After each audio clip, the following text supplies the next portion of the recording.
him in the further exaggeration of his Trump persona has been difficult to handle. One of my laugh lines when I'm out publicly speaking, because it's true, one thing about laughter is that when you say something true, people laugh. I always say that my wife hates Donald Trump almost as much as Melania hates him, almost as much. And I get a good laugh out of that. But you write in the book, literally, and I'm using your words, not mine, Melania blank hates her husband. So tell us about that. Well, I was fishing around. I was, that's a quote from one of the people in the close Trump circle. And I was saying to this person, she hasn't made one campaign appearance, and did not until the last week of the campaign, and she hasn't shown up for the in any instances in any of his court appearances. And I had somebody told me the story of Jason Miller approaching her and saying, "Hey, it would be great in terms of the first indictment of you coming there and stand by your man." And then she said, then she laughed, said, "Nice try." Anyway, I was talking this through with one of the people and asking, so what's going on here? Really, what is this about? And I remember this person looked at me with incredulity, as though it should be obvious to anyone. And this person said she hates his fucking guts. And then at that moment you go, oh my God, but could this be anything else other than that? Well, no, I didn't think it in the beginning. I mean, 15 years ago, 20 years ago, in 2005 when The Apprentice started, I was at CNBC. I used to go to the parties and it looked like they did have a relationship, but I think something did happen in the ensuing years. What do you think? No, well, I think, and you can imagine what happened. In addition to Stormy Daniels, there was, I don't think the presidency, I mean, as I, talk about in my first book, he really did not expect to win, and she was resistant, and he assured her, no chance we're going to win this.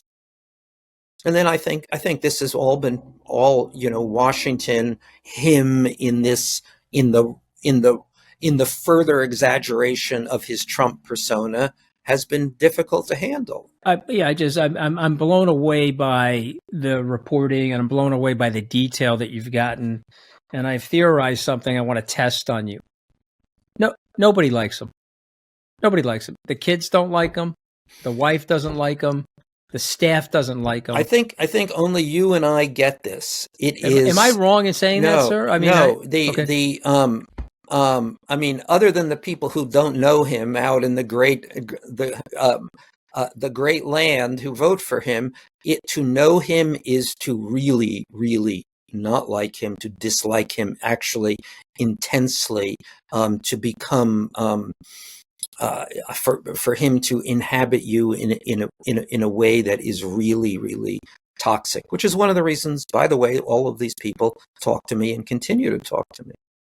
You need an outlet when you feel that. Right. Now, and it's this thing, politics, and these are people, the bulk of them who have made political, or many of them who have made political careers. And in a way, they're used to people who are working for people who are extremely difficult. But I think Trump surpasses that. Yeah, so I've never met anybody that likes him, and I talk to everybody as like you do, and they put up with him, and they tolerate him, and they work around him, and they go into spiritual healing, try to heal themselves, and all this sort of nonsense. But there's a high level of toxicity in his midst, and yet he still attracts these people. You explain that, but why? What is the ingredient? What am I searching for, sir? You have it a little bit in your book, but I'm going to try to explain it this way. He's disliked by the people that are closest to him, yet there's some type of a magical ingredient that he has where he's a prodigious political figure. I mean, we have to accept he's one of the more significant political figures of our life, because he's been with us now for 12 years. It's almost like an FDR shadow. Totally. And that is part of the thing. It is politics. What is the thing you value most in politics? It is winning. And right now we have a pretty extraordinary record of him winning. But there's another thing, and it's a personal thing, and I've seen him in the room do this. There's this constant pairing of punishment and reward, which makes people crazy, and they don't know what to do. And it's one of his forms, and almost everything he does is about dominance and submission. And it's a way that he achieves this. So people come to hate him for this, but it also is very, very effective of bringing people to heel, bringing people into your corner, getting them to do things that they would not otherwise do. You know, the Michael Cohen example and all of that testimony was I can't think of anything that could be more vivid to that point in experience. Elon Musk makes it, Michael? Nobody makes it. Nobody. Yeah. So it's just a matter of time.